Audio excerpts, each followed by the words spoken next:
Friends ఇప్పుడే అందిన వార్త రైతు భరోసా డబ్బులు పైన మంత్రి తుమ్మల నాగేశ్వరరావు అయితే కీలక ప్రకటన అంటూ లేటెస్ట్ అప్డేట్ అయితే రావడం జరిగిందండి. సో ఆ వివరాలు ఏంటనేది వీడియోలో తెలుసుకుందాం. వీడియో చివరి రోజు చూడండి, కంప్లీట్ ఇన్ఫర్మేషన్ అయితే అర్థమవుతుందండి. మీలో ఇంకెవరైనా సరే మన ఛానల్ సబ్స్క్రైబ్ చేయకుండా చూస్తున్నట్లయితే వెంటనే మన ఛానల్ సబ్స్క్రైబ్ చేసుకోండి. ప్రభుత్వం నుంచి వచ్చే లేటెస్ట్ అప్డేట్స్ అన్ని కూడా ముందుగా మీ ఫోన్ నోటిఫికేషన్ రూపంలో అందించడం జరుగుతుందండి. చూస్తున్నారు కానీ లైక్ చేయడం మర్చిపోతున్నారు. దయచేసి లైక్ చేయండి. ఇక లేట్ చేయకుండా వీడియోలోకి వెళ్ళిపోదామండి. మనం తెలంగాణ రైతు బంధు అనగా రైతు భరోసా పైన మరో 2 రోజుల్లోనే అనగా నిన్న ఈ ప్రకటన రావడం జరిగింది. రైతు భరోసా సంబంధించి 90% నిధులు మంది రైతుల ఖాతాల్లో జమ అవుతాయని చెప్పేసి రాష్ట్ర వ్యవసాయ శాఖ మంత్రి తుమ్మల నాగేశ్వరరావు అయితే చెప్పారు.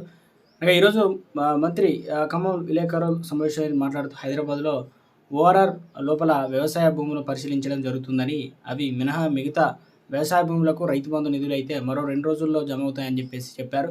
ఉగాది రోజున ఖమ్మం జిల్లాలో ఫామ్ ఆయిల్ ఫ్యాక్టరీ నిర్మాణ పనులకు శంకుస్థాపన చేయనున్నట్లు మంత్రి చెప్పారు. కొత్తగూడెం పట్టణంలో ఎయిర్పోర్టులో నిర్మించాలని కూడా కేంద్ర మంత్రిని కలిసి కోరడం జరిగిందని, ఈ ప్రాంతంలో ఎయిర్పోర్టు ఏదైతే ఏర్పాటు చేస్తే దక్షిణ అయోధ్యగా బాసిల్లుతున్న భద్రాచలం దివ్యక్షేత్రంగా మరింత ప్రాచుర్యం పెరుగుతుందన్నారు.